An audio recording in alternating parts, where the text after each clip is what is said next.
Picture this. Your mind is buzzing like a crowded street at rush hour. Horns blaring, conversations overlapping, flashes of light everywhere, and you are standing in the middle of it all, trying to find your way. You can't even hear your own thoughts clearly, because the noise drowns everything out. Decisions feel like giant road signs flashing in every direction, and you're frozen, unsure whether to turn left, right, or keep going straight. You tell yourself you'll figure it out later, but later often comes with the same fog. You laugh at yourself sometimes. How is it that you can choose dinner in 3 seconds, but agonize for weeks about a career move, a relationship choice, or even a simple email reply? It's a cheeky reality check. The big choices should feel easier, but often they don't. This is the truth many people live with daily. The inner clutter that clouds decisions, steals energy, and keeps you trapped in hesitation. And yet, clarity is not a gift reserved for a few. It's a skill, a discipline, and, most importantly, a practice. Imagine being able to walk through that chaotic city of thoughts and suddenly watch the traffic lights turn green, the horns fade, and the crowd part, just enough for you to see the clear road ahead. That's the shift we're creating here. You already have the tools. You've just been using them with static in the background. Now, you're about to turn the dial and clear the signal. So, where do we begin? The first truth is that clarity always starts by making space. Think about a chalkboard covered in years of random scribbles, numbers, names, sketches, stains. If you try to write something important on it now, the message will blur into the mess. The same thing happens in your mind when regrets, distractions, unfinished tasks, and anxious what-ifs pile up.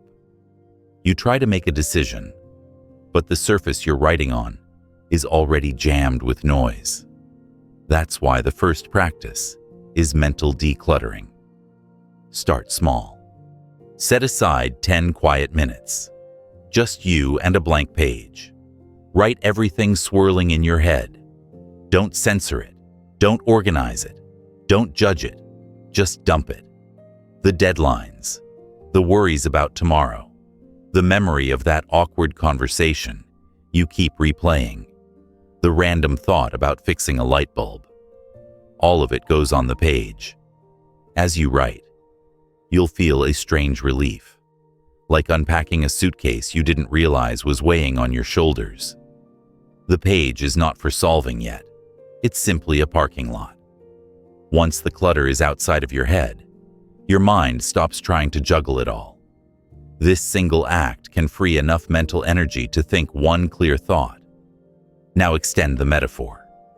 Imagine your mind as an inbox. Every message that arrives, an idea, a worry, a demand, sits there waiting. Most people let those messages pile up until the red notification count explodes. You don't even know which ones matter anymore, because the important note is buried under 50 spam messages. The mental inbox method changes that. When a thought enters, ask, does this need me right now? Can I archive it for later? Can I hand it off? Simple triage prevents overload. By treating thoughts as emails, you stop drowning in them. But clearing isn't just about papers and lists. It's about space in your daily rhythm. Picture your mornings. Do you wake and instantly scroll through news, messages, and notifications, flooding your brain with noise before you've even taken a breath? That habit is like filling the chalkboard with scribbles before you've written your first priority. Instead, create a morning clarity ritual.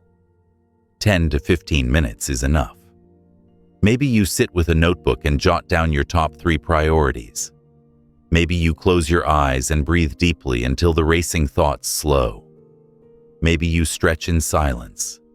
letting your body anchor your mind, whatever form it takes. The key is intention. You choose what enters your mental space first, instead of letting the world crash through the door. As you do this, notice how clutter tries to creep back in. The buzzing phone, the mental itch to check another update, the voice reminding you of unfinished business. These are distractions disguised as urgency. Limit them deliberately. Mute unnecessary notifications. Give yourself short, defined breaks to reset. Walk without your phone. Look out a window. Listen to your breath. These pauses are not luxuries. They're vital repairs in the road that allow your mind to travel smoothly. Here's another layer. Clutter is not only external, it's emotional. Past regrets whisper, "Don't try again. You failed before." Future fears shout, "What if you mess this up?" These voices clutter the chalkboard as much as emails and texts. To quiet them, bring them into the light. When regret rises, say to yourself, "That was then. This is now." When fear shouts, reply, "I hear you, but let me see the evidence." It sounds simple, almost silly, but naming these thoughts robs them of their hidden power. They no longer swirl unchallenged. They become just another message you can file, respond to, or dismiss. Imagine walking into your mental house after a long day. If it's full of scattered clothes, unwashed dishes, and clutter on every surface, you can't relax. But if it's tidy, with just the essentials in place, the same house feels like a sanctuary. Your mind works the same way. Decluttering is not about achieving silence. It's about creating a livable, breathable space where the important things stand out. And clarity does something extraordinary. It multiplies. Once you've cleared even a little, decisions start to look different. That thing you were procrastinating suddenly feels doable. The conversation you were avoiding becomes just one step in your plan. You realize clarity is not an abstract goal. It's a daily practice of subtracting the noise so you can see what was always there. Now ask yourself, what's one decision you've been delaying because your mind felt too cluttered? Picture yourself writing it down, setting aside the noise, and looking at it with a clean slate. What changes? Does the decision feel lighter, more manageable? This is the first taste of power you unlock when you declutter. But don't mistake decluttering for a one-time task. Just as your room gets messy again, your mind will refill. That's why rituals matter. Maybe you close your day by writing down 3 unresolved worries and placing them in a mental box for tomorrow. Maybe you end the week by reflecting, which thoughts actually deserved my energy and which were just noise. Over time, these rituals transform clarity from a rare event into a daily baseline. Think of yourself as an artist restoring an old painting. At first, the surface is covered in grime, the image unclear. With each gentle stroke, you reveal colors, shapes, and meaning that were always there. That's what decluttering does. It reveals the canvas of your own mind, vibrant and ready for deliberate strokes. And here's the deeper insight. Clarity is not about adding more. It's about learning to subtract. The world tells you to consume more information, chase more opportunities, respond faster. But your mind becomes sharp not when it's overstuffed, but when it's selective. When you practice subtraction, removing the needless, quieting the static, you create the conditions for brilliance to emerge. You might even notice a ripple effect. Conversations become easier because you're actually present. Work feels smoother because you're focused on essentials. Even your body feels lighter because mental clutter often translates into physical tension. What begins as a 10-minute practice spills into every decision you make, reshaping not just how you think, but how you live. And so, as you step deeper into this journey, hold on to one image, the chalkboard wiped clean. On it, you will write the decisions that matter, bold and clear. Each day you return to it, erasing the noise, drawing what's essential. This is the art of mental decluttering, the foundation of thinking clearly. From this clean surface, every choice you face becomes not a maze, but a path you can walk with intention. When you think about decisions that left you regretting, second-guessing, or wishing for a rewind button, you'll often find a common thread: speed. Not speed in the sense of efficiency, but speed in the sense of rushing. You reacted too quickly, letting pressure, emotion, or habit push you into a choice before your wiser self had a chance to speak. That's why one of the most powerful shifts you can make is learning to carve out a pocket of stillness between what happens and how you respond. This pocket is the decision clarity gap. Imagine a stone skipping across water. Each bounce is a reaction, one after the other, with no pause to sink in. That's how most of us live, reacting to emails, notifications, comments, invitations, without ever touching the depth underneath. Now imagine dropping that stone gently into the water. It doesn't skim, it sinks. That's the gap. The decision clarity gap allows you to sink into awareness, feel the weight of the moment, and make a choice that isn't just automatic, but intentional. The first step in building this gap is deceptively simple. Pause. Not the kind of pause where you scroll your phone for distraction, but a living pause, conscious, deliberate, present. Something as small as 3 deep breaths can reset your nervous system. Your heart slows, your mind quiets, and the fog begins to lift. Try it now. Inhale slowly. Feel the rise in your chest. Exhale. Release the tension. Repeat. In those 3 breaths, you've already created a space where clarity can grow. This pause isn't about delay for its own sake. It's about reclaiming authorship over your choices. Neuroscience tells us that in moments of stress, your amygdala, the brain's alarm system, hijacks your response. That's the part that wants to lash out, flee, or freeze. But the pause reactivates your prefrontal cortex, the wise coach that sees the bigger picture. By practicing this, you literally train your brain to choose clarity over impulse. Once you've paused, what do you do with the space you've created? Fill it with questions that cut through the haze. Ask, what outcome do I truly want here? Does this action align with my long-term values? Or am I chasing short-term relief? What's the cost of saying yes, and the cost of saying no? These guiding questions are like lanterns in a dark cave. They don't reveal the entire path, but they light enough for the next step. Let's take a real example. You're offered a tempting project at work. It promises prestige, but demands weekends and late nights, cutting into family time. Without a clarity gap, you might say yes instantly, driven by ego or fear of missing out. But if you pause and ask your questions, you may realize the prestige doesn't outweigh the sacrifice. Suddenly, the decision becomes clear, not because it's easy, but because it's aligned with what matters most. Another way to strengthen the gap is through micro-pauses in daily life.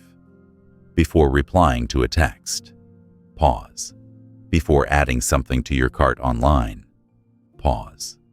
Before agreeing to a request, pause. These micro-pauses act like weightlifting for your decision muscles. At first, they feel awkward, but soon they become natural. You begin to trust that not every stimulus deserves an immediate response. And in that trust, you discover freedom. Reflection is another tool to expand this gap. Look back at past choices. When did you regret acting too fast? Was it the quick yes to help a friend when you were already exhausted? Was it the impulsive purchase that left you strapped for cash? By noticing these patterns, you create awareness for the future. It's like identifying potholes on a road. You learn to slow down when you see them ahead. Visualization also helps. When facing a choice, picture yourself living with each option. Walk through a day, a week, even a year in that scenario. How does it feel? Is there pride, regret, lightness, or heaviness? Visualization bridges the logical and emotional, letting you sense consequences before they unfold. It's like test driving both cars before you buy one. You learn not just what looks good, but what feels right. Here's a subtle truth. The clarity gap isn't about becoming slower. It's about becoming more precise. Think of an archer drawing a bow. The pause before release looks like delay, but in reality, it's the most intentional moment. That pause ensures the arrow hits the mark. In life, your pause does the same.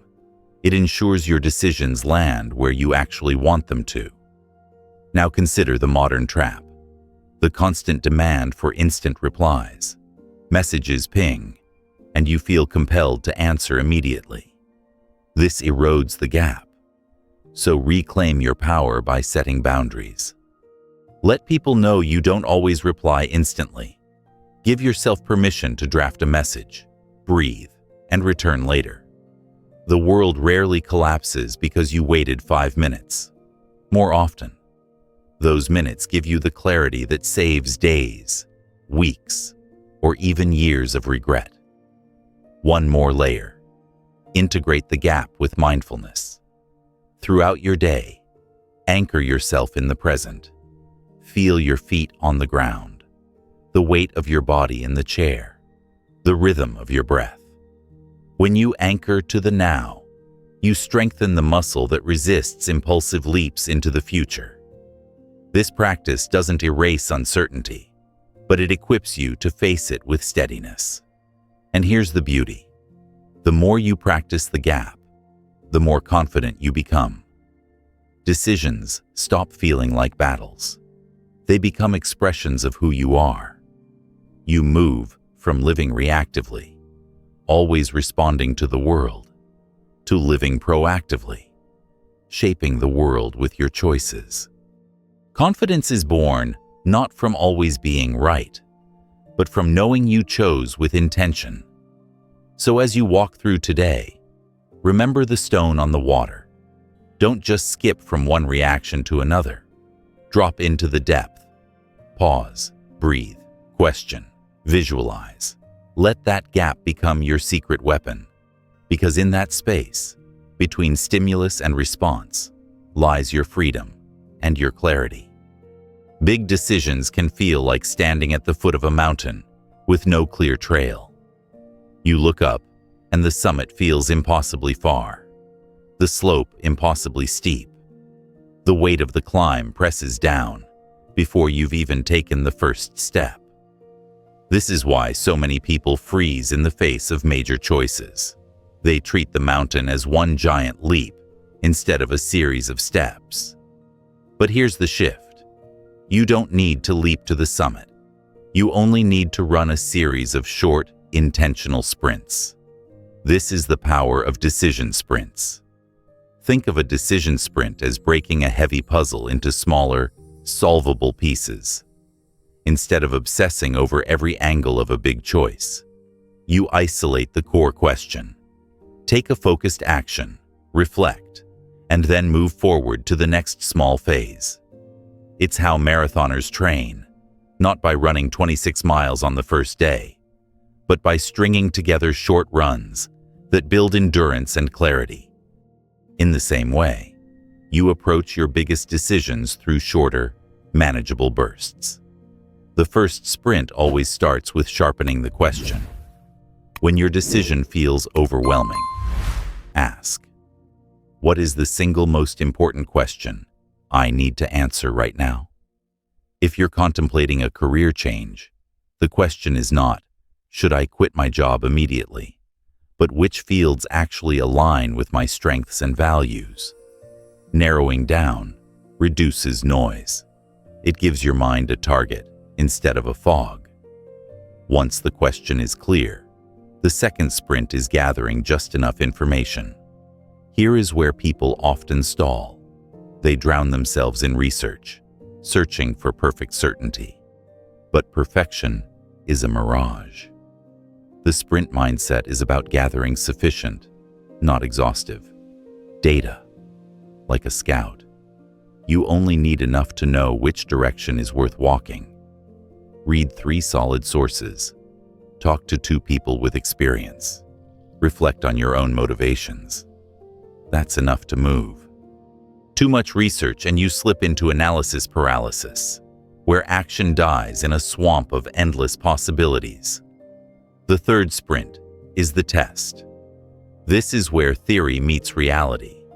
If you're weighing a new career, shadow someone in that role for a day, or start a side project in that field. If you're considering a move to another city, spend a week there and live as if you already reside there. The goal is to experiment on a small scale, low risk, high feedback. You don't have to commit to the full path. You only need to dip your toe in and see how the water feels. With the test comes the fourth sprint, reflection. Pause and evaluate. What did this small action teach me? Did it energize me or drain me? Did it reveal new possibilities or confirm doubts? Reflection ensures that each sprint builds on the previous one. It's like stacking bricks, each one laid thoughtfully, gradually forming the structure you want. Deadlines are the secret ingredient that make decision sprints powerful. Open-ended timelines feel like staring at a blank horizon. You can wander endlessly. But when you set a deadline, you create momentum. Tell yourself, I'll research options for 1 week, reflect for 2 days, and then make a provisional choice. This rhythm prevents procrastination and keeps you moving forward. Without deadlines, even small decisions expand into monsters that consume your energy. Now imagine applying this to everyday choices. You're considering whether to invest in a new skill. Instead of agonizing for months, you run a sprint. Identify the skill. Try a short course. Test the waters. Reflect on the outcome. Then decide whether to commit more deeply. Or take a personal example. Deciding whether a relationship has a future. Instead of endlessly debating, you sprint. Open an honest conversation. Test new ways of spending time together. Reflect on whether connection grows or shrinks. Each sprint gives you clarity without demanding an all-or-nothing answer up front. Decision sprints also build resilience because you're not gambling everything on a single leap. Failure loses its sting. A sprint that doesn't go as planned isn't a catastrophe. It's a data point. You adjust, refine, and run again. Over time, you stop fearing mistakes. They become part of the process, like missed notes in a song that still teaches you the melody. Consider how inventors, artists, and entrepreneurs thrive. Rarely do they succeed by making one massive, flawless decision. They sprint through prototypes, drafts, iterations. Thomas Edison didn't wait for the perfect blueprint of the light bulb. He tested hundreds of variations, each sprint guiding him closer to clarity. That's the spirit you bring to your own life when you practice decision sprints. Of course, sprints require courage. It's easier to stay stuck at the foot of the mountain, convincing yourself that you're waiting for the right moment. But clarity doesn't come from waiting. It comes from moving. Even a small sprint propels you forward. You'll often find that once you begin, the next step reveals itself, and the mountain shrinks from impossible to manageable. To deepen this practice, create a personal sprint framework. Write down: 1. What's the core question I need answered? 2. What's the next small step I can take? 3. What feedback will I look for? 4. What deadline will I set? This framework turns abstract dilemmas into concrete action. And when the deadline arrives, you must make a provisional decision, even if it's simply to continue testing. By honoring the framework, you train yourself to move, reflect, and refine, rather than freeze. You'll notice a ripple effect. As you practice decision sprints, your confidence grows. You no longer feel crushed by the weight of big choices, because you've built trust in your ability to navigate them step by step. Overwhelm fades, replaced by momentum. Even when outcomes remain uncertain, you know how to keep moving. The beauty of decision sprints is that they mirror life itself. Life is never one single decision. It's a series of steps, experiments, reflections. By embracing sprints, you align your decision-making with the natural rhythm of growth. You stop trying to script the entire future and instead focus on the next mile, the next insight, the next action. So the next time you feel paralyzed by a looming choice, remember, you don't need to leap. You don't need to solve everything in one dramatic moment. You need only to sprint, a small, focused burst that moves you forward. And with each sprint, clarity builds like sunlight spreading across a valley, revealing a path that was always there, waiting for you to take the next step.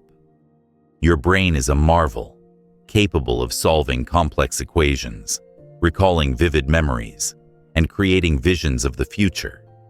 Yet despite this incredible potential, it often betrays you, not because it wants to, but because of how it's wired. You make choices you later regret, fall into old patterns, or freeze when faced with uncertainty. The truth is, your mind runs on autopilot more often than you realize, leaning on shortcuts and habits that once helped you survive, but now keep you stuck. The good news, that wiring is not permanent.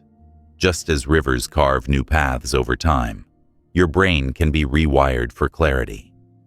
Let's start with the most universal flaw: negativity bias.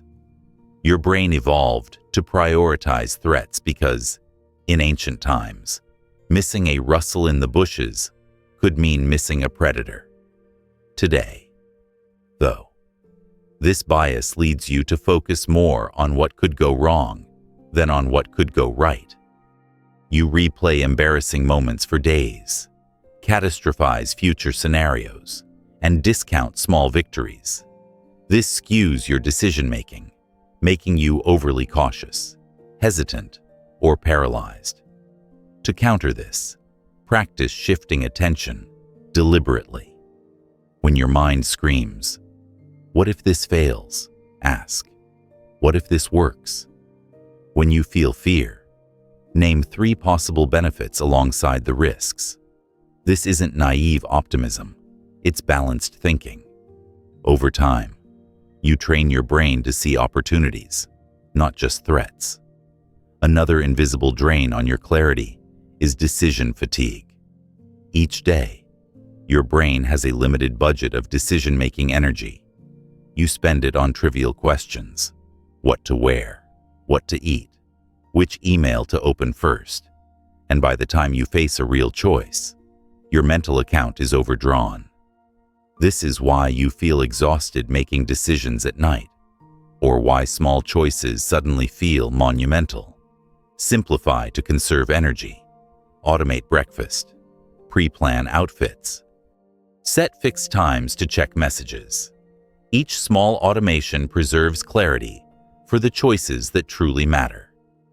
Now consider heuristics, mental shortcuts that save time, but often mislead you. For example, you may assume that because a past method worked once, it's the best option now. Or you may follow the crowd's opinion without questioning it, assuming the majority must be right. These shortcuts feel comfortable, but can cloud judgment.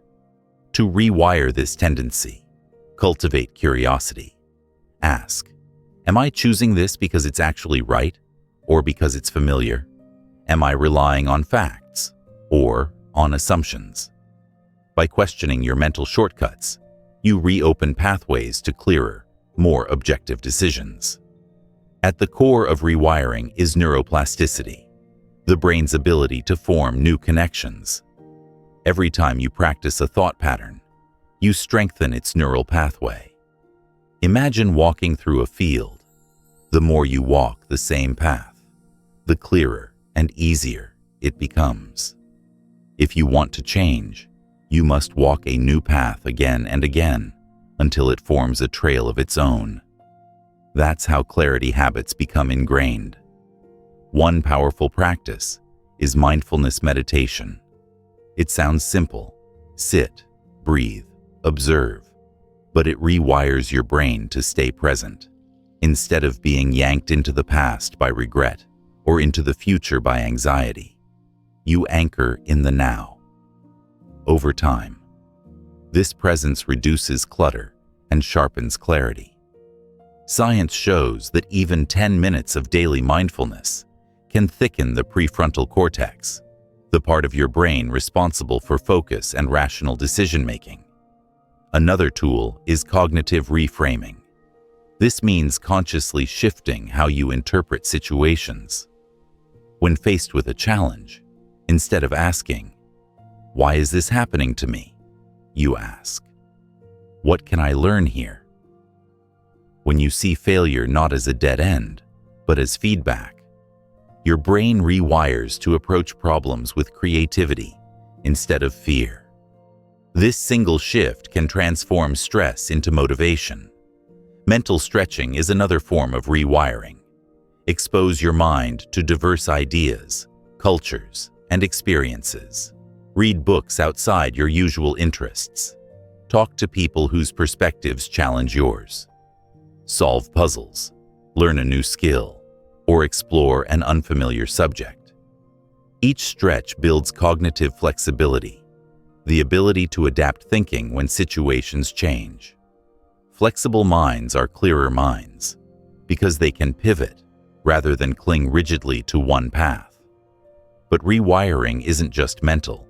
It's physical. Your brain's clarity depends on sleep, nutrition, and movement. Lack of sleep fogs your prefrontal cortex, making rational thought nearly impossible. Poor nutrition starves your brain of energy. A sedentary body dulls cognition.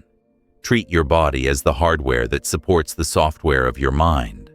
Exercise regularly, eat balanced meals, and honor your need for rest.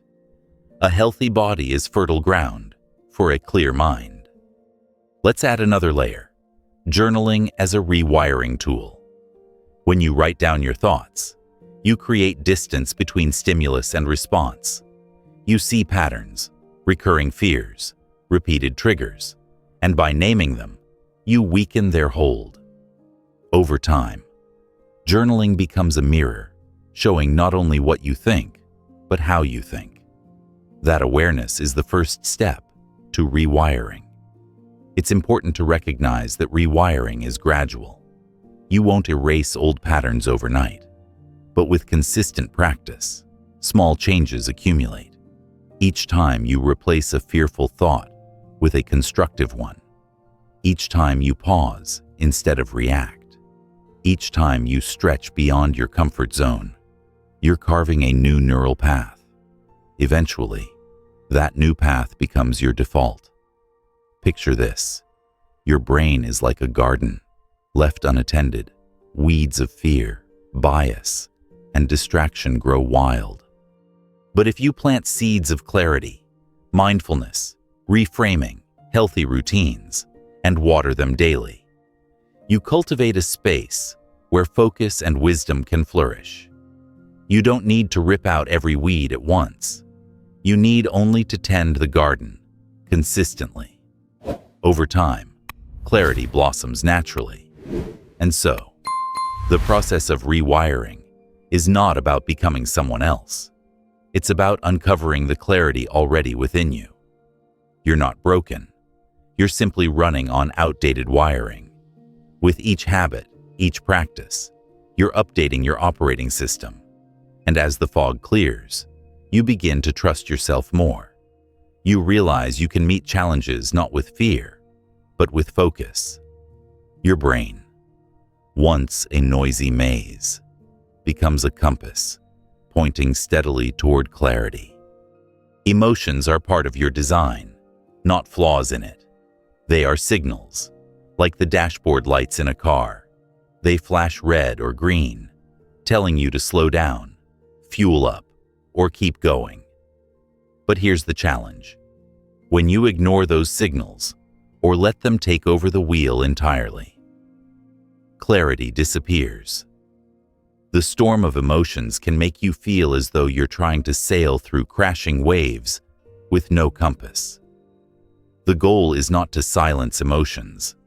That would be like turning off the dashboard lights, but to learn how to read them, steer through them, and even use them as fuel. Think of emotions as waves. Some are small ripples, barely noticeable, and others are towering surges that crash over you. When you forget that emotions are waves, you mistake them for the ocean itself, endless, overwhelming, permanent. But waves pass, always. Recognizing that truth instantly shifts your perspective. That surge of fear before a big presentation, it feels enormous, but it's a passing wave, not the whole sea. When you remember that emotions move, you regain balance. The first practice here is emotional labeling. When a wave rises, name it. I feel anxious. I feel frustrated. I feel hopeful. Research shows that naming an emotion decreases its intensity, almost as if the act of labeling releases some of its charge. Instead of being swept under, you stand on the shore observing. You stop saying, I am anxious, and start saying, I feel anxious. That tiny shift reminds you, the emotion is an experience, not your identity. Anchor points are your next tool. Picture yourself holding a rope tied to something solid while waves crash around you.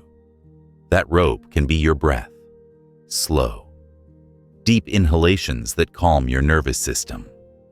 It can be visualization, closing your eyes and picturing a peaceful place you know well, letting the image ground you.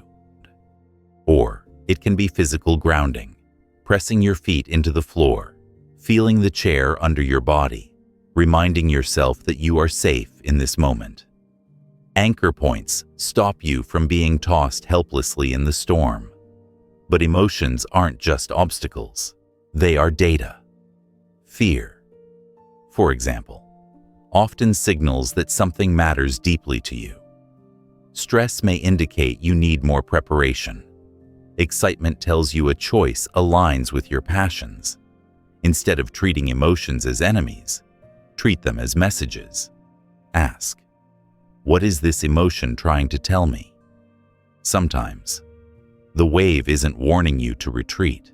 It's pushing you toward growth. Emotional alchemy is the practice of transforming feelings into energy. Anger can become determination. Anxiety can become focus. Nervousness before a performance can be reframed as readiness. Think of an athlete before a big game. Their heart races, palms sweat, adrenaline surges. To someone untrained, that feels like fear. But the athlete reframes it as activation, fuel for peak performance. You can do the same. Instead of asking, how do I get rid of this emotion? Ask, how can I use it? Resilience is built through daily habits that regulate your emotional climate. Exercise flushes stress hormones from your body. Journaling helps untangle emotional knots.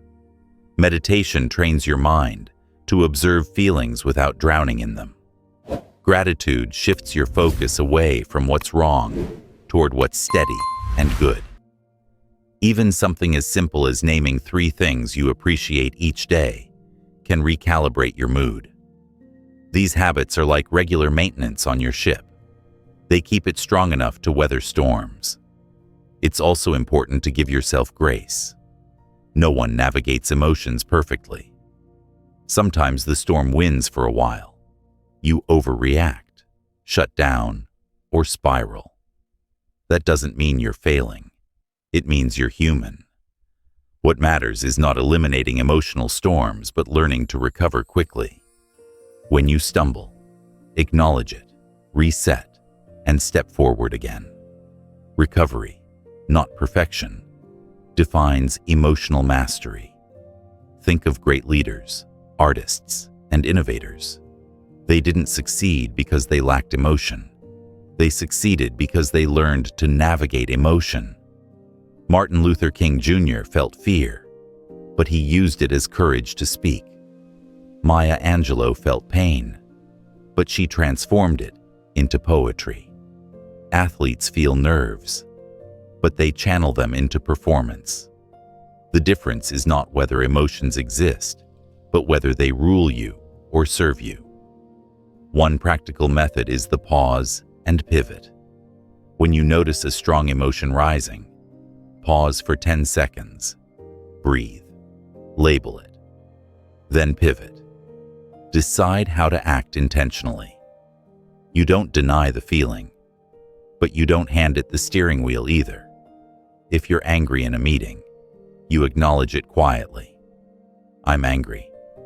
Then you pivot.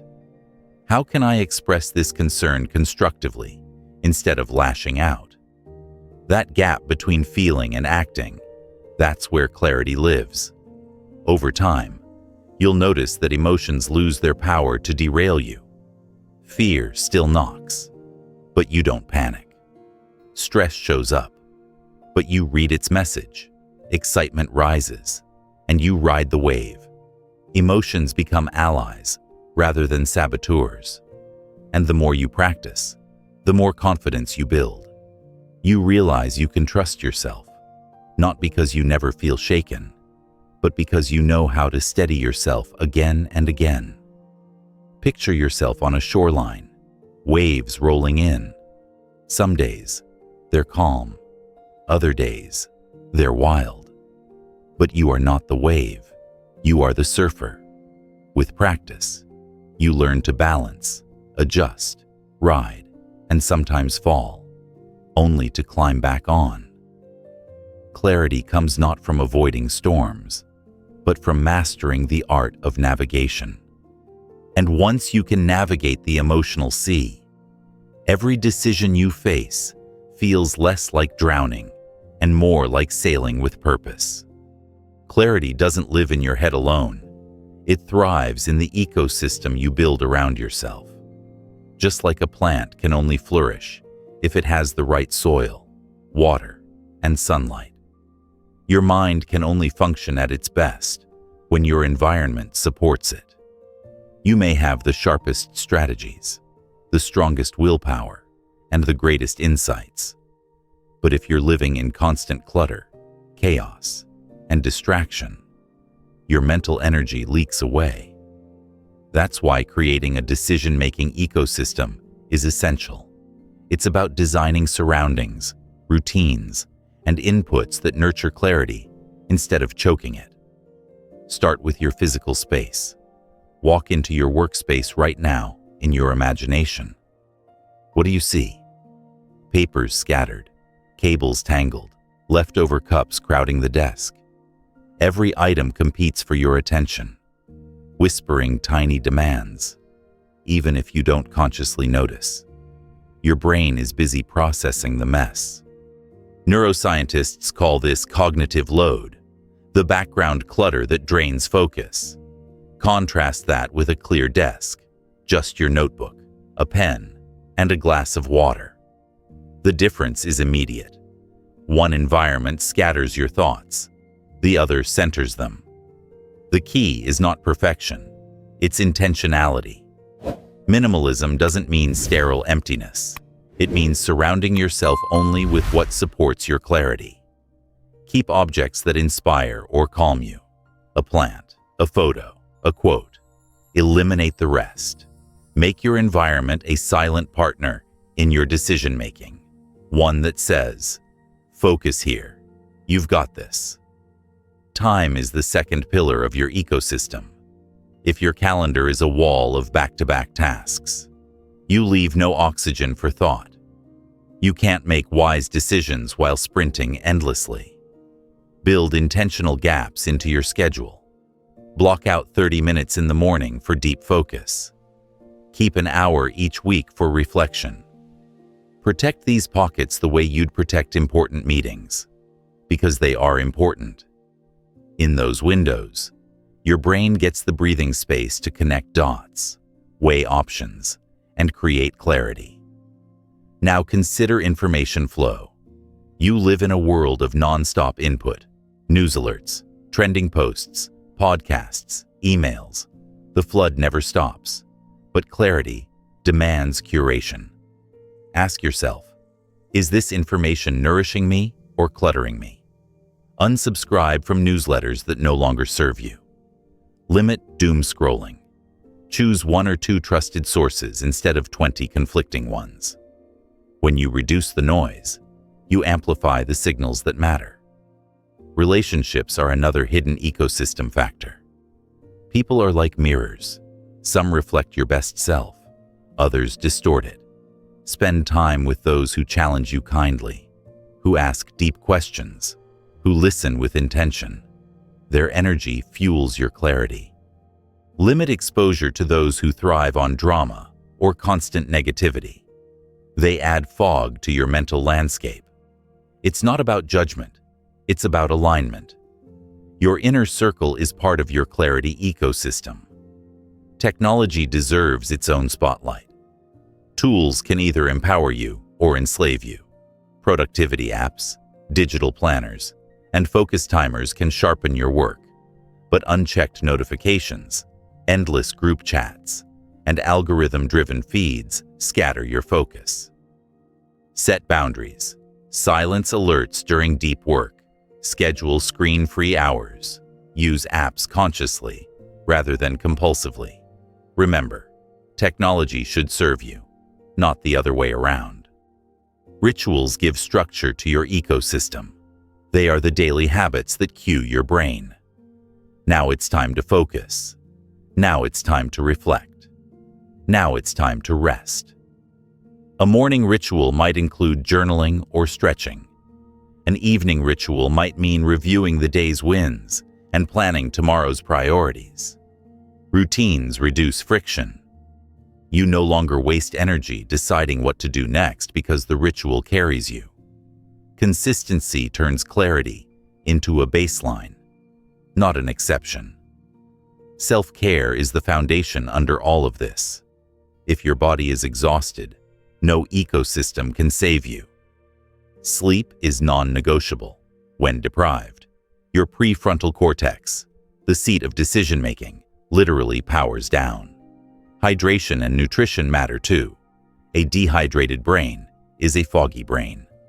Movement clears mental static, whether it's a brisk walk, yoga, or lifting weights. Exercise resets your system. Treat your body as the physical container of your clarity. Imagine your ecosystem as a greenhouse. Every plant inside thrives because temperature, light, and water are balanced. When one element falters, too little light, too much heat, the plants wither. Your mind is no different.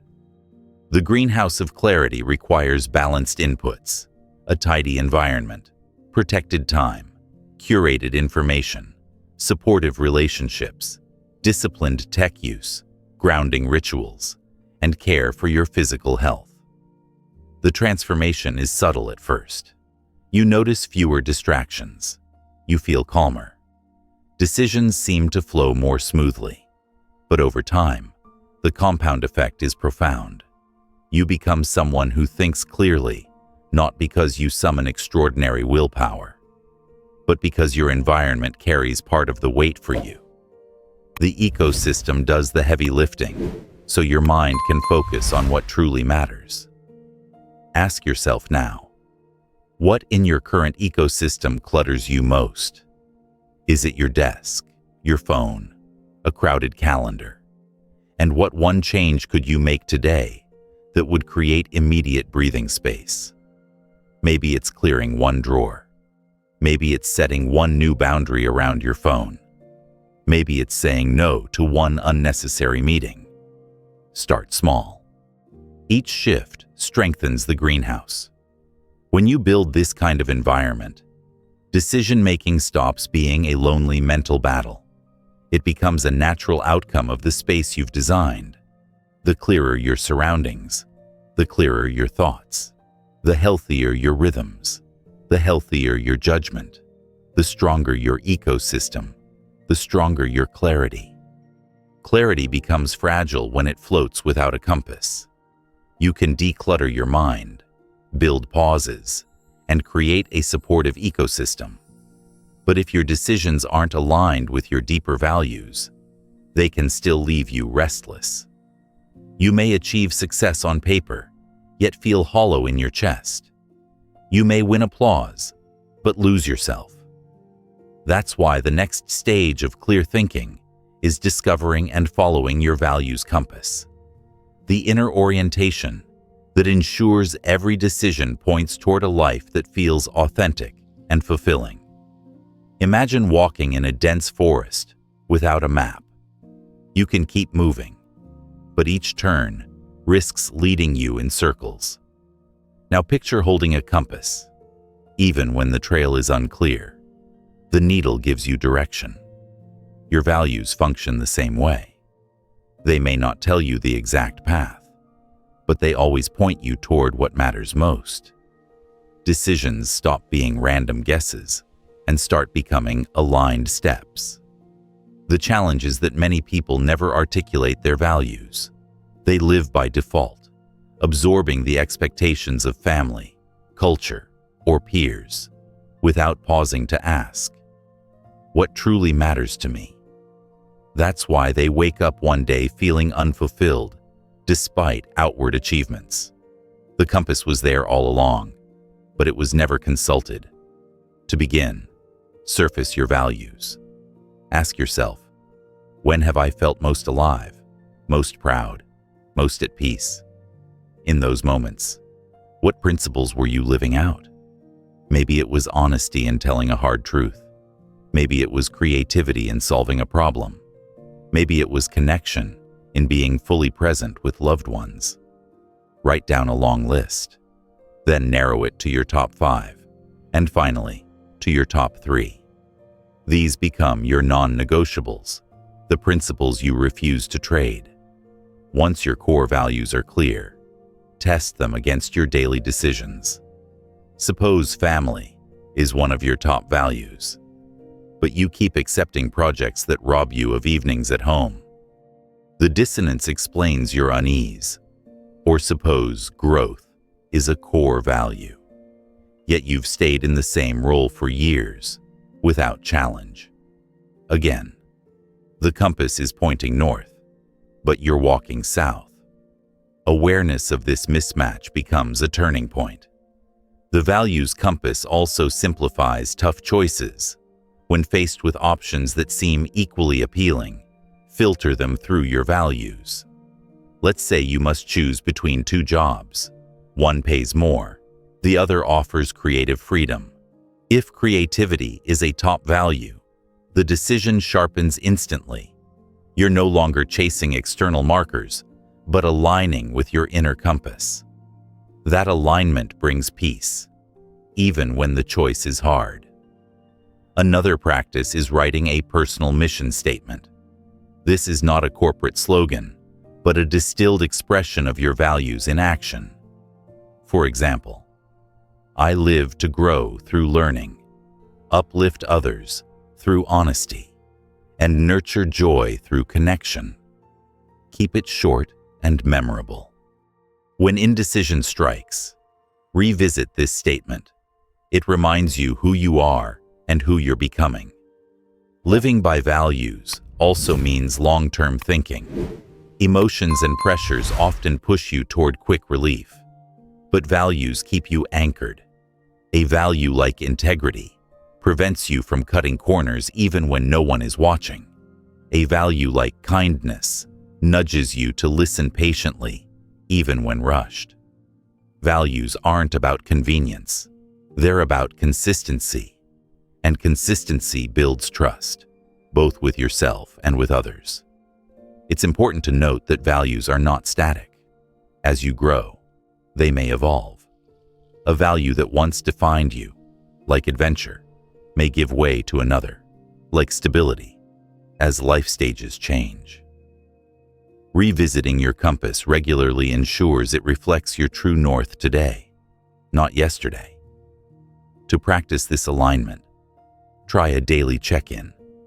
At the end of each day, ask, did I live according to my values today? Where did I drift? What's one adjustment I can make tomorrow? This small reflection keeps your compass active, not forgotten in a drawer. Think of great decisions throughout history. Leaders who stood firm in crisis did so, not because they had perfect information, but because they had unshakable values. Rosa Parks chose to stay seated, not because she knew the outcome, but because dignity was her compass. Values give courage when certainty is absent. And here's the deeper reward. When you align with your compass, life feels coherent. The inner chatter quiets. You stop asking, what will others think? And start asking, does this align with who I am? That shift turns decisions from burdens into affirmations. Even when outcomes are uncertain, you walk with integrity. So, as you stand at your next crossroads, don't only ask which path looks safer or more profitable. Hold up your compass. Ask, which path reflects my values? Which choice feels true to me? Then take that step. Because clarity isn't just about thinking better. It's about living aligned.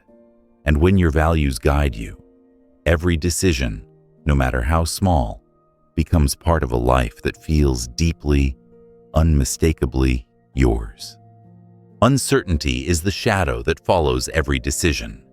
You plan carefully, weigh options, and still that whisper lingers. What if I'm wrong? What if it doesn't work? For many people, uncertainty is unbearable. They stall, overthink, or cling to false guarantees. But clarity doesn't mean erasing uncertainty. It means making peace with it, even learning to see it as a teacher rather than an enemy.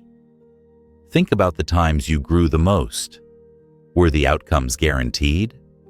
Probably not. Growth comes from stepping into the unknown. The first day in a new job, the leap into a relationship, the move to a new city. Each of these carried risk, but also opportunity. Uncertainty means you're stretching, moving into terrain where learning and transformation happen. Start with a mindset shift. Uncertainty is not danger, it's possibility. Your brain evolved to equate unknowns with threats because in ancient times, uncertainty often was dangerous. But today, most of the unknowns you face are not predators. They're doors. Some open to challenges, others to opportunities, all to growth. Instead of asking, what if it goes wrong? Train yourself to ask, what if it goes right? That said, you don't want to leap blindly. One way to balance risk and clarity is focusing on what you can control. Picture a circle. Inside the circle are things you can influence: your preparation, your effort, your attitude. Outside are things beyond your reach: the economy, other people's choices, pure chance. Anxiety grows when you obsess over the outer circle. Clarity grows when you direct energy inward, when you consistently act on what you can control. You build trust in yourself to handle whatever unfolds. Scenario planning is another powerful tool. Instead of being paralyzed by "what if?", imagine 3 versions of the future: best case, worst case, and most likely case. Walk through each in detail. What would it look like? How would you respond? This exercise shows you that even in the worst scenario, you are not helpless. You can adapt, recover, learn. Suddenly, the unknown feels less like a void and more like a range of possibilities you are equipped to face. Option weighting can also help. Write down the potential outcomes of each choice, then assign a likelihood and a personal value to each. Which option, even if it fails, still teaches you something or aligns with your values? Which option, if it succeeds, gives you the greatest return in fulfillment or growth?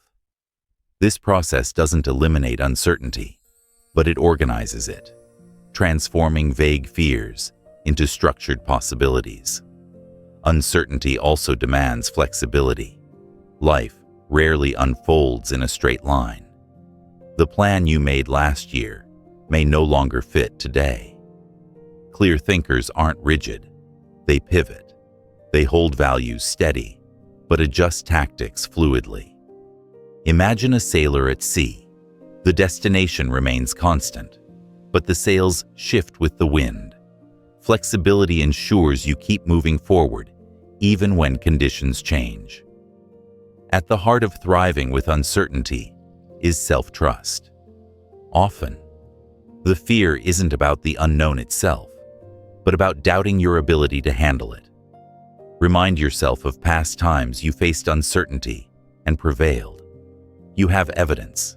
You've navigated storms before. Build on that. Self-trust turns the unknown from a wall into a doorway. Here's a deeper insight from neuroscience. Your brain actually rewards you for exploring uncertainty. When you step into the unknown and learn something new, your dopamine system lights up. This is why curiosity feels energizing. By treating uncertainty as an adventure instead of a threat, you tap into the brain's natural drive to explore. You move from paralyzing fear to active discovery. Practical exercises help you practice this mindset. Try an uncertainty challenge each week. Take a new route to work. Try a cuisine you've never eaten. Speak to someone outside your usual circle. These low-stakes experiments train your nervous system to see the unknown not as danger, but as novelty. Then, when larger uncertainties appear, your brain is already comfortable navigating them. Another tool is journaling. When uncertainty overwhelms you, write down 3 columns: what you know, what you don't know, and what you can do next. Seeing the unknown on paper shrinks it from a foggy monster into a manageable list. And in the 3rd column, actions, you always find at least one step you can take now. That step is your anchor. Mindfulness also helps. When uncertainty spins your thoughts into endless scenarios, return to the present. Focus on what's real right now: your breath, your surroundings, the next small action you can take. The present is always manageable. It's the imagined future that overwhelms. By anchoring in the now, you reduce anxiety and reclaim clarity. Consider this truth. Certainty is an illusion. Even choices that feel safe carry risks. Staying in the same job might feel secure, but industries shift. Avoiding a relationship feels like protection, but loneliness has costs too. Once you accept that no decision is free from risk, you stop chasing perfect certainty and start choosing meaningful direction. Great innovators, leaders, and creators embrace uncertainty as part of their craft. They experiment, knowing some attempts will fail, but trusting the process will yield breakthroughs. They don't fear the blank page, the untested idea, the uncertain market. They step into it with curiosity. You can adopt the same stance. See uncertainty as a laboratory, not a battlefield. Each unknown is an experiment, each outcome data, each step forward a lesson. So the next time uncertainty looms, pause. Don't see it as a fog hiding dangers. See it as a horizon hiding possibilities. Breathe. Focus on what you can control. Plan scenarios. Weigh options. Stay flexible and trust yourself. You won't erase the unknown, but you'll transform your relationship with it. And when you can walk into uncertainty with calm and curiosity, every decision becomes less about fear and more about discovery. Every decision you make is a kind of experiment, whether you admit it or not. You try a path, see what happens, and adjust. Yet many people live as if every decision must be final, flawless, and permanent. That pressure paralyzes them. The truth is, clarity is built not in one grand choice, but in cycles of action, reflection, and adjustment. This is where feedback loops come in, the engine that turns your decisions into lessons, your lessons into growth, and your growth into wisdom. Think of a feedback loop like learning to ride a bicycle. You wobble, fall, adjust your balance, and try again. With each loop of action and correction, your brain recalibrates until riding becomes natural. The same principle applies to decisions. You take an action, observe the results, learn, and refine your approach. Instead of fearing mistakes, you treat them as data. The first step in harnessing feedback loops is to act. Many people stall in analysis, waiting until they have absolute certainty. But clarity doesn't arrive in stillness. It emerges in motion. Take a step, however small. Send the proposal. Start the conversation. Launch the draft. Until you move, you have no data to work with. Once you act, the loop begins. Next, measure the results. Not every outcome is obvious, so ask, what actually happened because of this choice? Did it move me closer to my goal? Did it align with my values? How did it feel emotionally and practically? Write down your observations.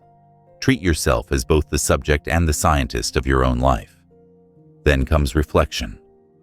Reflection is the pause that transforms raw data into insight. Without it, you repeat the same mistakes. With it, you identify patterns. Maybe you notice you overcommit when pressured, or you make better choices after exercise, or you think more clearly in the morning than at night. Reflection reveals the conditions under which you thrive and those under which you falter. The final step is adjustment. Based on what you've learned, what will you change? Maybe you'll set firmer boundaries, shift your routine, or alter your strategy. Adjustment ensures each loop builds on the last, creating upward momentum. Without adjustment, you're just circling. With it, you're spiraling upward toward mastery. To make feedback loops practical, create a weekly review ritual. On a set day, write down the key decisions you made, note the outcomes, what you learned, and how you'll adjust. Over time, this becomes a map of your growth. You'll see patterns, improvements, and areas needing attention. The very act of reviewing builds self-awareness, which sharpens clarity. Another layer of feedback comes from others. Sometimes you're too close to see clearly. A trusted mentor, friend, or colleague can point out blind spots, challenge assumptions, and offer perspectives you missed. The key is choosing voices that are constructive, not critical for the sake of it. Invite feedback from people who want your growth, not your conformity. Then filter their input through your own values before deciding what to keep. Feedback loops also thrive on experimentation. Treat life as a series of small tests rather than irreversible verdicts. Want to improve your productivity? Try time blocking for a week. Measure the effect. Adjust. Curious about a new hobby? Test it for a month. Reflect. Decide. Each experiment reduces the weight of decision-making. You don't have to figure it all out at once. You only need to test, learn, and refine. This mindset frees you from perfectionism. Instead of asking, "Will this be the perfect choice?" you ask, "What will I learn from this step?" Suddenly, every outcome is valuable. Success teaches you what works. Setbacks teach you what doesn't. Both move you forward. There's also a psychological bonus. Feedback loops reduce fear. When you know you'll reflect and adjust, you stop seeing decisions as one-shot deals. You realize you can course correct. This lowers the stakes and makes it easier to act. Fear shrinks. Confidence grows. Think about great creators and innovators. Writers produce drafts, revise, and edit. Entrepreneurs launch prototypes, gather feedback, and pivot. Athletes review their performance, tweak training, and improve. None expect perfection the first time. They trust the loop. You can too. Here's a practical journaling prompt to strengthen your loops. What's one decision I made this week? What happened as a result? What lesson can I carry forward?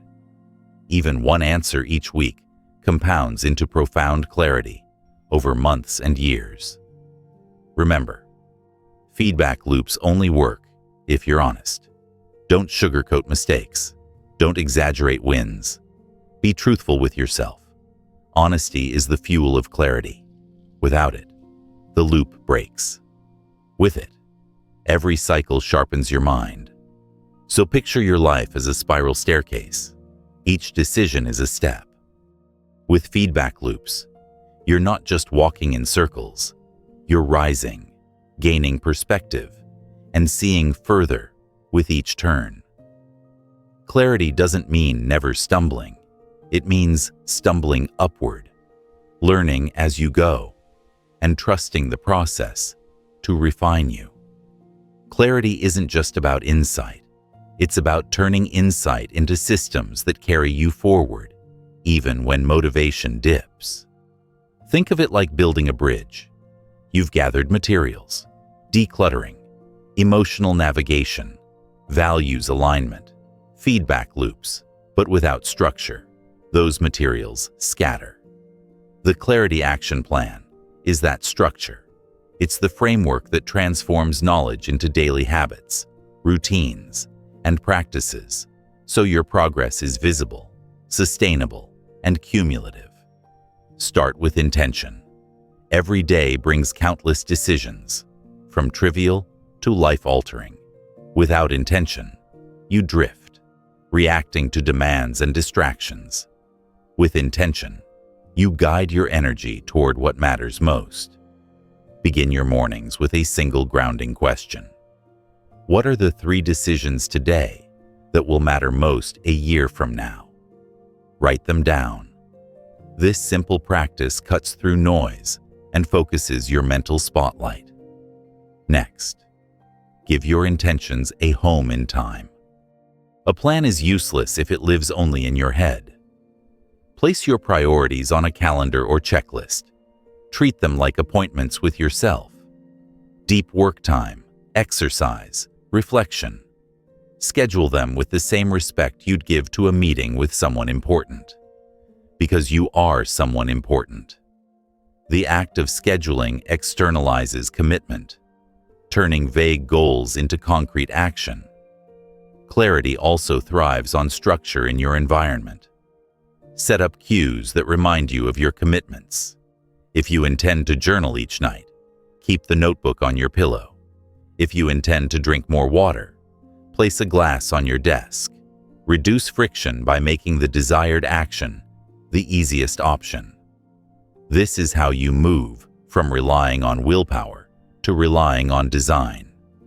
A powerful tool in your action plan is the use of reflection rituals. Just as athletes review tapes of their performance, you can review your days and weeks. Each evening, ask, what went well? What drained me? What decision brought me closer to my values? This reflection doesn't take long. 5 minutes is enough. But it prevents autopilot living. It ensures you harvest lessons daily instead of letting them slip away. Another practice is building feedback checkpoints into your plan. Decide in advance when you'll evaluate progress. For example, in 3 weeks, I'll review whether my new morning routine is improving focus. These checkpoints create accountability. They stop you from abandoning practices too soon or clinging to them too long. You adjust with intention, not whim. The Clarity Action Plan also includes protecting your energy. Decision-making is a resource, and fatigue erodes it. So build recovery into your structure. Sleep is sacred. Movement is fuel.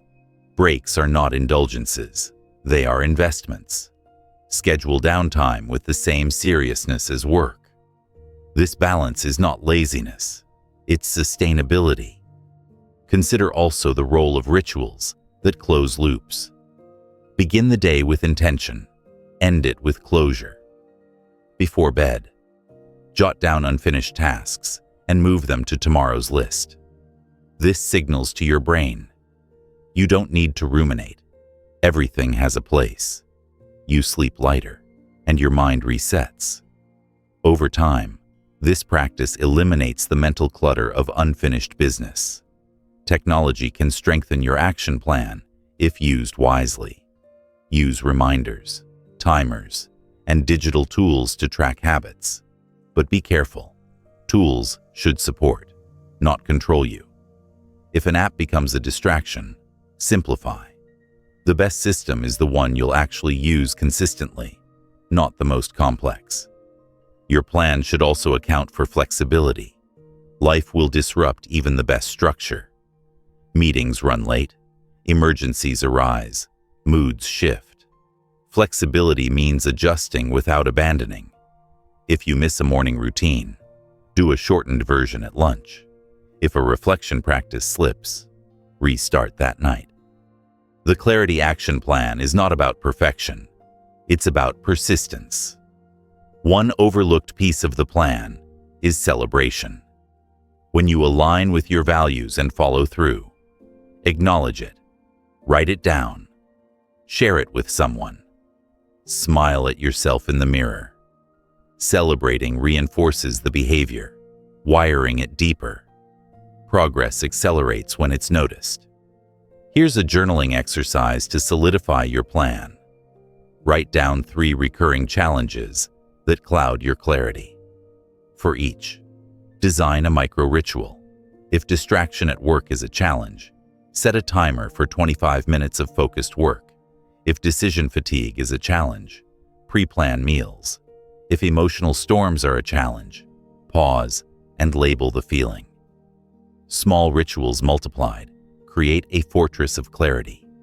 Imagine your life a year from now with a Clarity Action Plan in place. Each morning begins with focus, not frenzy. Each decision aligns with values, not impulses. Each evening closes with reflection, not regret. You move through days with a rhythm that feels calm, yet productive.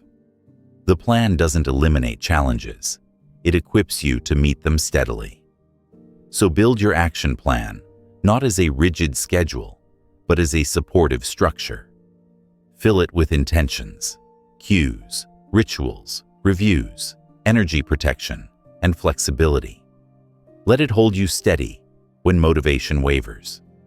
Because clarity is not a moment of inspiration. It's the result of systems that keep you aligned day after day. And when those systems are in place, you stop drifting and start steering with purpose. Clarity doesn't just come from external systems. It also comes from the strength you build within. You can have the best routines, the cleanest environment, and the sharpest tools. But if you don't trust yourself, if you crumble under pressure, your decisions will wobble. Strengthening your inner decision-maker means developing the resilience, self-trust, and discipline that anchor you even when storms rage outside. It's about cultivating a core that doesn't shake every time uncertainty knocks. At the center of this strength lies self-trust. Many people hesitate endlessly, not because they lack information, but because they don't believe in their own judgment. They ask for too many opinions, second-guess their instincts, and end up stuck. But indecision is often more damaging than a misstep. The truth is, you've already made countless good decisions in your life. You've chosen friends, solved problems, navigated challenges. Reflect on those wins, however small.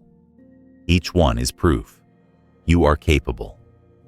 By honoring your track record, you build the confidence to act again. Resilience is the next pillar. Not every choice will lead to the outcome you hope for, and that's okay. Mistakes are not final. They're feedback. A resilient decision-maker doesn't collapse under failure. They bounce, learn, and adjust. Think of a boxer who doesn't fear being hit because they know they can recover. Resilience removes the fear of error, making you bolder, clearer, more decisive. Emotions, when unmanaged, can hijack decisions. Fear makes you avoid risk. Guilt makes you overcommit. Anger pushes you to act rashly. But emotions, when understood, become allies. Strengthening your inner decision-maker requires emotional intelligence, the ability to notice, name, and channel feelings productively. Instead of letting fear paralyze you, you interpret it as a sign that something matters. Instead of letting anger explode, you use it to set boundaries.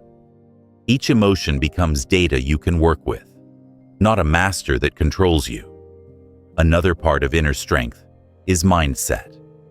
A scarcity mindset makes every decision feel like life or death, as if one wrong move will ruin everything. An abundance mindset, by contrast, sees decisions as stepping stones. Even if one stone wobbles, the path continues. This mindset shifts you from desperation to exploration. You stop thinking, "I must get this right," and start thinking, "I will learn whatever happens." That shift unlocks courage. Discipline is the glue that holds it all together. A scattered mind can't choose well. Discipline trains your focus. It's saying no to distractions, yes to deep work, and holding yourself accountable. Discipline doesn't mean rigidity, it means consistency. Just as muscles grow from repeated training, your clarity grows from repeated focus. Over time, discipline becomes freedom. The freedom to trust that your mind won't scatter when it matters most.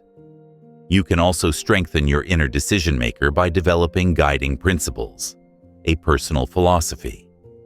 These are the rules you live by, the lines you won't cross, the values you return to. For example, always choose integrity over convenience. Or, when in doubt, prioritize growth. When principles are clear, decisions simplify. You don't debate endlessly, you align. Your philosophy becomes your compass in storms.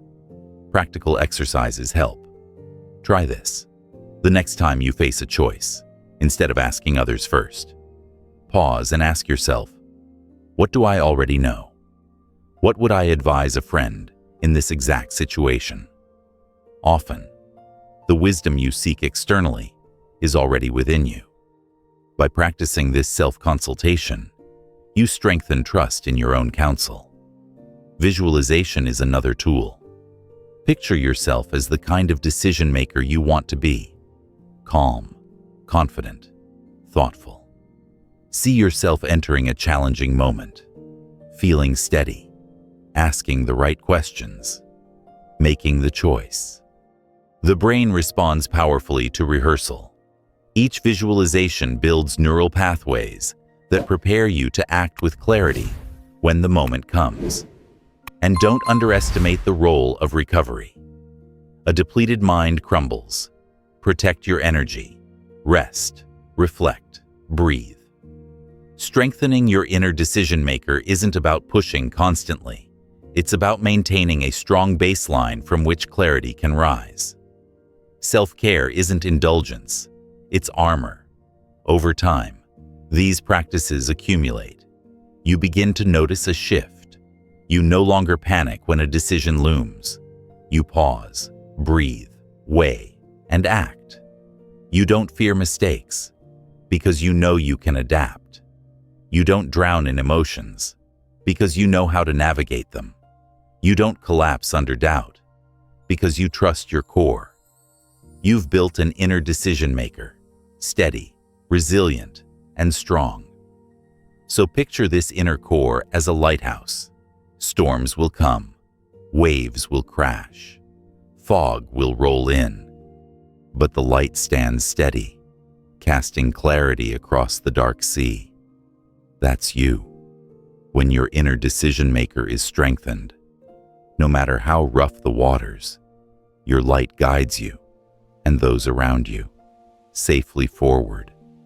Clear thinking is not just a skill you pick up like a new app or hobby. It is a discipline, a craft, and eventually a form of mastery that colors every aspect of your life.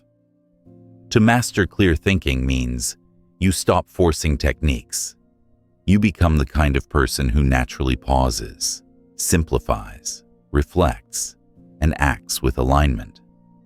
Just as a musician no longer thinks about where to place their fingers on the instrument, you no longer have to force yourself to declutter, to pause, to weigh values. Those moves become instinct. That's what mastery looks like: clarity as second nature. The first mark of mastery is composure under pressure.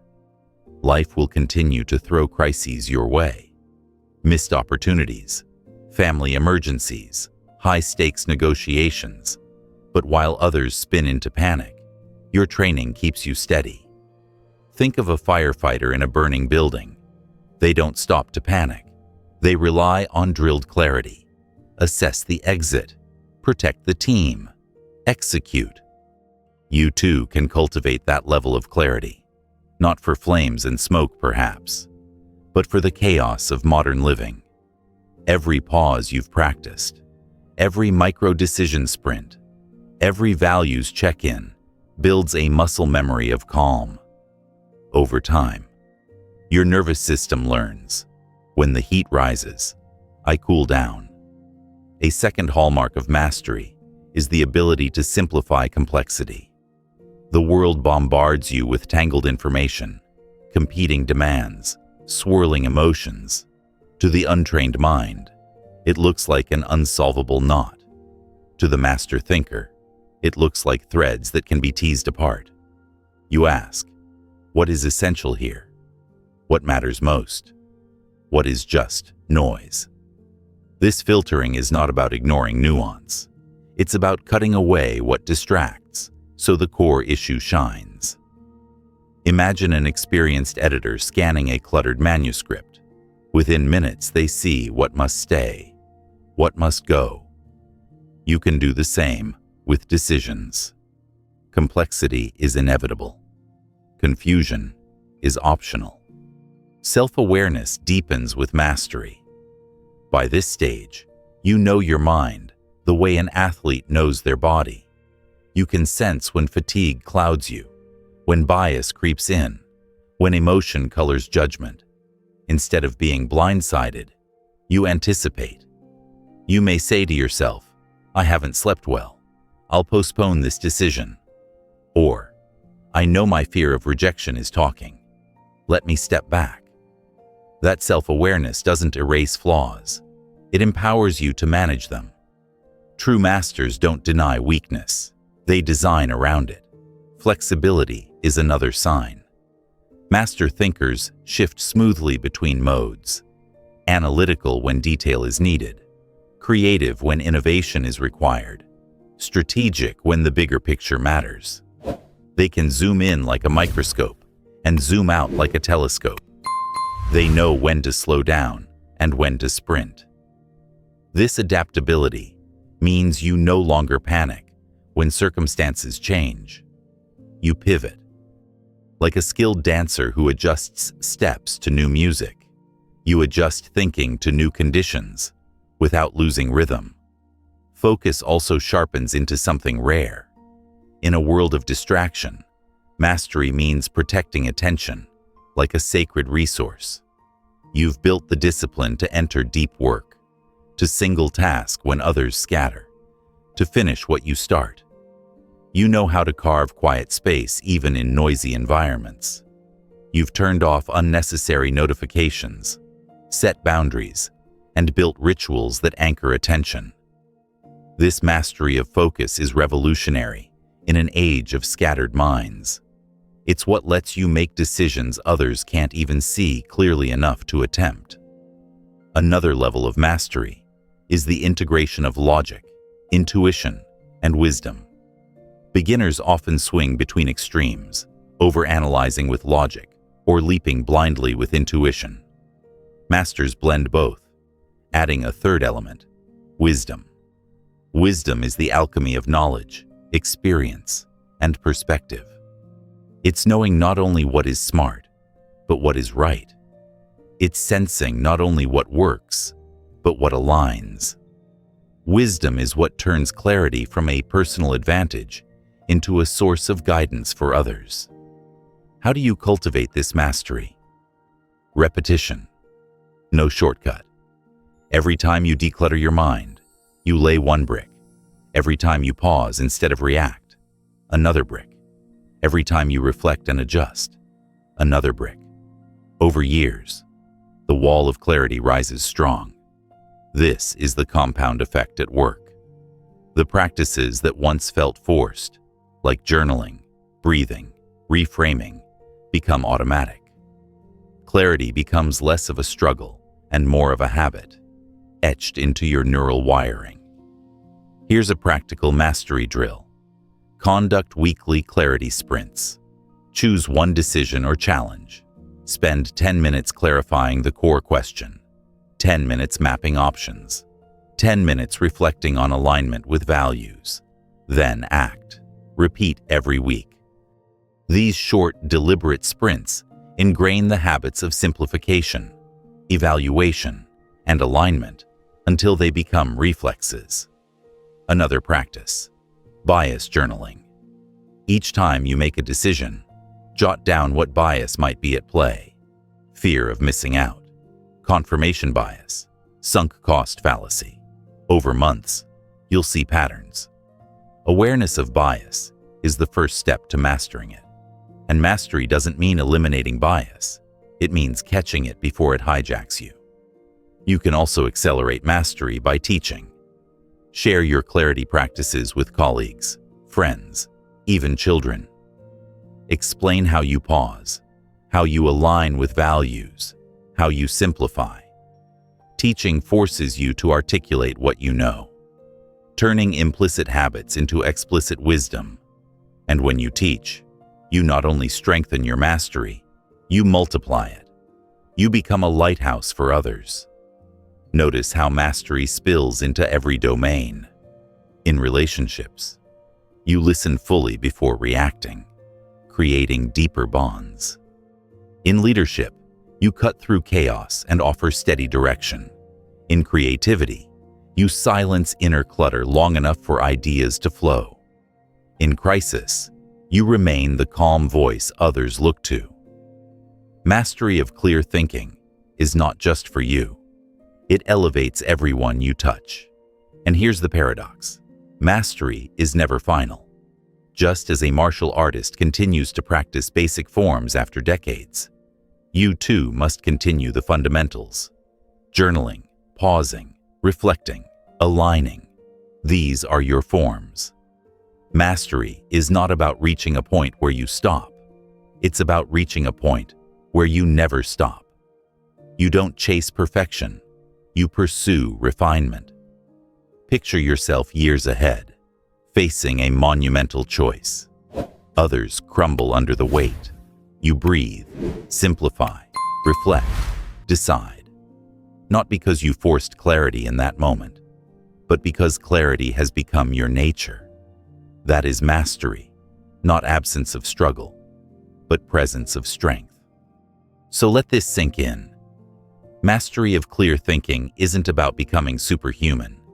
It's about becoming deeply, steadily human, aware, aligned, adaptable. When clarity is your instinct, life no longer feels like constant firefighting. It feels like steering a well-built ship, sometimes through storms, but always with direction. And that kind of mastery doesn't just change your decisions, it changes your destiny.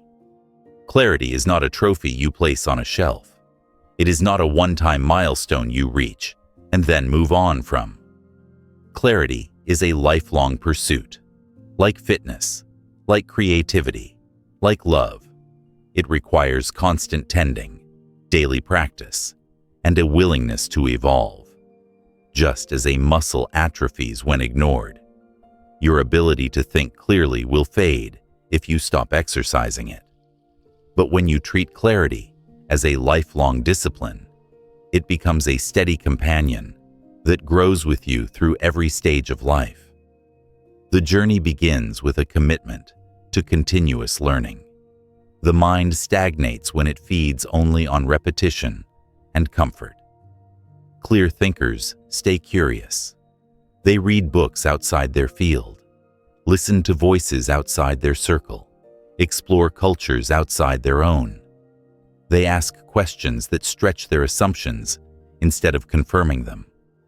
Imagine your mind as a river. If fresh water keeps flowing, it stays alive and clean. If it becomes stagnant, it clouds. Continuous learning is that flow. It keeps your thinking sharp, adaptable, alive. Reflection deepens this journey. Without reflection, experience is just noise. With reflection, experience becomes wisdom. Journaling is a powerful way to capture lessons before they vanish. Write down not just what happened, but how you thought, how you felt, and what you learned. Over time, your journal becomes a map of your mind, showing patterns, strengths, blind spots.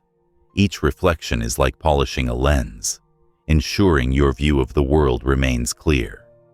Resilience is another lifelong companion. No matter how disciplined you are, there will be seasons when life overwhelms you. Losses, setbacks, disappointments. In those times, clarity feels far away, but resilience pulls you back. Resilience says, "This fog is temporary. I can reset, recover, and return to clarity." Think of a mountain hiker caught in sudden mist. They don't abandon the path. They pause, wait, recalibrate, and move again. That is resilience in the journey of clear thinking. Filtering information wisely becomes ever more critical in a world of overload. Every day, you're bombarded with news, opinions, updates. If you let everything in, your mind becomes like an overstuffed attic. No room to move, no space to breathe. Lifelong clarity requires discipline about what you consume. Choose quality over quantity. Seek depth over noise. Ask, does this input serve my growth or just fill space? When you curate information, you protect the mental space needed for clarity to thrive. Staying present anchors your clarity. The mind loves to drift into past regrets or future worries. But clarity lives in the now. You cannot make thoughtful decisions in the past or the future. You can only act in the present moment. Practices like mindful breathing, intentional pauses, or even noticing simple sensations, a breeze on your skin, the sound of footsteps, pull you back to the present. Each return strengthens the muscle of presence, sharpening your awareness. Clarity also grows through contribution. As you cultivate sharper thinking, you naturally influence others. You offer guidance to colleagues, comfort to friends, leadership to your community. Clear thinking doesn't stay private, it radiates. When you help others cut through their fog, you reinforce your own clarity. The act of teaching, mentoring, or simply listening deeply strengthens your discipline. Contribution is not an obligation, it's part of the ecosystem of clarity. Another key to lifelong clarity is adaptability. The world changes, so must you. The tools that worked for you 5 years ago may not work today. Maybe you once relied on long journal entries, but now a quick daily check-in suits your rhythm better. Maybe meditation once anchored you, but now walking in nature serves the same role. Adaptation keeps clarity practices alive. Rigid systems break under new conditions. Flexible systems endure. Your self-awareness must also evolve. Regularly ask, how am I thinking? What patterns keep showing up? What assumptions am I clinging to? This meta-thinking keeps you honest. Without it, blind spots creep in. With it, you stay a student of your own mind. That humility is what keeps your clarity fresh instead of calcified. Picture your clarity journey as climbing a spiral staircase. You circle around, revisiting familiar challenges, distraction, fear, doubt. But each time you return, you're a level higher. The view is broader. The understanding is deeper. The challenge hasn't vanished, but you face it from a higher vantage point. That is what lifelong clarity feels like. Repetition that isn't stagnant, but spiraling upward. And remember, the goal is not perfection. There will be foggy days. There will be mistakes. Lifelong clarity means accepting that and staying committed anyway.